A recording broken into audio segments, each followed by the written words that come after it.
In the news tonight, Guyanese fugitive arrested in the Dominican Republic, extradited to the United States. And an alleged abuse by a senior member of the judiciary leads to indefinite sitting by QC teachers. Not long after, the parent of the young lady, who happens to be a senior employee within the legal fraternity, called the school, spoke with the HM. It is alleged that he was very aggressive. That did not end there. He turned up at the school. Of course, the principal then, she felt very fearful because of the aggression, and she did not entertain the parent. A Guyanese man, 38-year-old Dennis Edwards Jr., called death, is in custody in the United States following his extradition from the Dominican Republic on drug trafficking charges. Edwards was indicted by the U.S. in 2012 for a conspiracy to import 5 kilograms or the equivalent of 11 pounds of cocaine from St. Martin's and was deported by the authorities in the Dominican Republic. There are reports that Edwards did not travel on a Guyanese passport and was prevented from entering the Dominican Republic when he arrived on Monday. According to a statement issued by the District Attorney of New Jersey, Edwards was arraigned on drug conspiracy charges on Tuesday. According to the statement, Edwards was part of a criminal conspiracy that arranged to import cocaine into the United States. He was arrested on November 14th when he arrived at Newark Liberty International Airport after having been deported from the Dominican Republic. Edwards, according to the press statement, could face a maximum of 10 years in prison and a fine of $10 million if he is found guilty. The U.S. Attorney General Philip Selinger credited special agents of the Department of Homeland Security investigators under the direction of Special Agent in charge Ricky Patel and deputies of the U.S. Marshals Service with the investigation leading to the charges. The Justice Department's Office of International Affairs provided substantial assistance in securing Edwards' arrest. Washi. Hi people. Washing made so easy since I found Washi. Washing me use wash me clothes and I can say Washi soap powder wash clothes so nice. Washi soap powder leave your clothes color bright. Washi soap powder leave me clothes smelling nice, of course. So give thanks to Washi soap powder for doing my laundry right. Keep my clothes color bright. Have my clothes smelling nice for sure. I could not ask for more. Comes in lemon and original. It is a washing machine in a pack. Washi soap powder wash clothes so nice. Washi soap powder leave your clothes color bright. Washi soap powder have my clothes smelling nice, of course. Distributors located in the Stabrook Market.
Running late and can't wait to the gate? We got you. The Guyana Public Service Cooperative Credit Union Limited has introduced a fast and easier way to make payments to your accounts through the GT&T mobile money services. Here's how. Click on the MMG app. Under Services, select Pay Bills. When you are there, look for the Financial Institution option. Once that is done, select Guyana Public Service Cooperative Credit Union Limited to pay your loan or make payments to your savings. Payments to the credit union made easier. GPS CCU, the credit union you can bank on.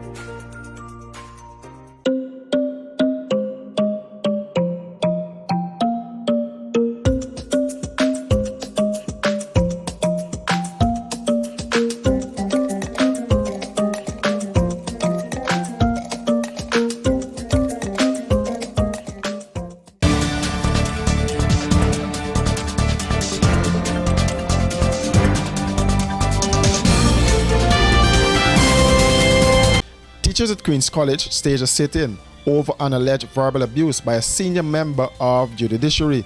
This news house understands that the issue stemmed from a misunderstanding between the daughter of the senior legal officer and another student at the school, which resulted in them pushing and hitting each other.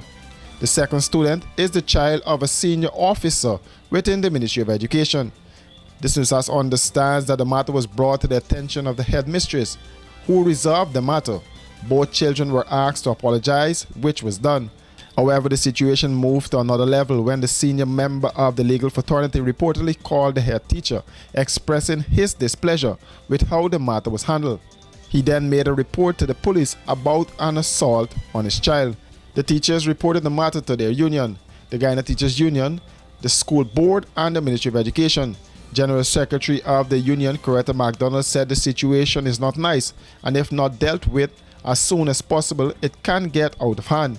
She related what she was told by the teachers. Both grade 8 students of the college. One was preventing the other from entering a classroom. The classroom, they are in separate classrooms. So the young lady, she was trying to go to this other classroom. The young man prevented her from entering the class by putting his hands across the doorway. They probably had some exchanges of words, and somebody pulled somebody's hand down and somebody hit somebody, and there was a retaliation. So there was a hit and a hit and a hit back. That drew the attention of the teacher. The teacher took both students to the principal. Principal, like everything else, she cautioned both of the students, and at the end of it, I guess they admitted that they were wrong, and so she asked them to apologize to each other. That was done. And like everything else with that being done, everyone thought that that was the end of the issue. Not long after, the parent of the young lady, who happens to be a senior employee within the legal fraternity, called the school, spoke with the HM. It is alleged that he was very aggressive. That did not end there. He turned up at the school. Of course, the principal then, she felt very fearful because of the aggression, and she did not entertain the parent. The parent further indicated to the principal some threats, which the principal did not take very lightly. It was, I think, the next day or the following day, the parent turned up at the school with police officers, a male and a female police officer, senior male police officer and a female police officer. They met somewhere in the foyer area of this school, and the principal said she was engaged at the time and she could not speak with them. There's a rule at the school that parents only meet with the principal based on an appointment. That was not the case in this situation, and so the principal went to her office to continue what she was doing there with the education officers who were there, and so she asked the deputy principal to engage the parent. That did not turn out very nicely. The deputy principal is alleging that the parent attempted to assault her, and he had to be restrained by the female police officer that was there. All of these are allegations. The teachers are demanding an apology from the parent.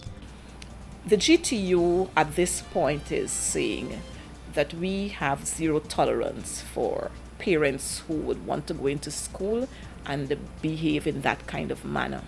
Parents who are aggressive to teachers, more so we are totally against violence in whatever form, whether it's violence against women, violence against students, violence against anybody. We are totally against that. And in this case, it's our member. And we will not condone those kinds of behavior from any parent, regardless of your status in society. As a matter of fact, if the allegations are true, then we would cry shame on that parent, because that parent ought to have known better. We're hoping, though, that this matter is going to be speedily addressed by the Ministry of Education, the GTU, and the Board of Governors of Queen's College, as well as I'm hoping that the parent is going to be humble enough to attend whatever sessions are going to be held, so that we can bring this issue to a school, to a resolved. The teachers, as we speak, are upset. They feel threatened, and they have decided that they're going to be working at a slow pace. They're going to go slow until this matter has been resolved, because again, more allegations are coming up that it's not the first time they've had run-ins with this particular parent. McDonald feels that if the parent was not satisfied, he should have reported the matter to the Ministry of Education. Then the parent had the option of going to the Department of Education and lodging a complaint there, rather than barging into the school and behave the way, as is alleged, that he would have behaved. We're not going to condone those kinds of behaviors from parents, because we've seen over the years parents going into schools, assaulting teachers, threatening teachers, and some of these issues are just being dealt with very lightly. I'm hoping that this incident and whatever resolution comes out of this, it's going to send a very strong message to parents across this country that they ought not to go into schools and behave however they feel like behaving, because they feel they have some sort of clout in society. In addition to the apology, the teachers are also demanding beefed up security and the school rules to be enforced.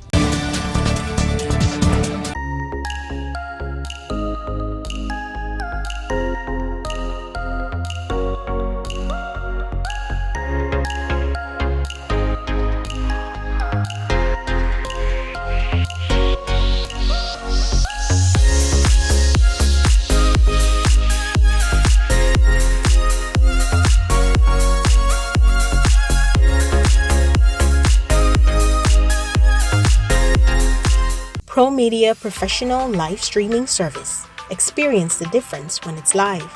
ProMedia provides you a complete range of live and demand streaming solutions, no matter what your special event may be. Weddings, funerals, concerts, press conferences, conventions, seminars, workshops, meetings, religious events, and more.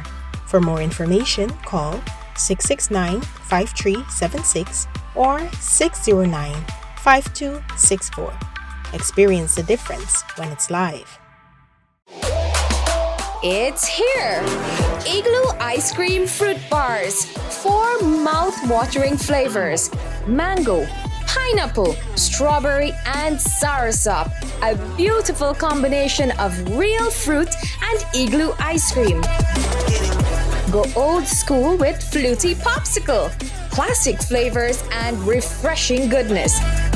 Available at Igloo outlets and all your favorite shops.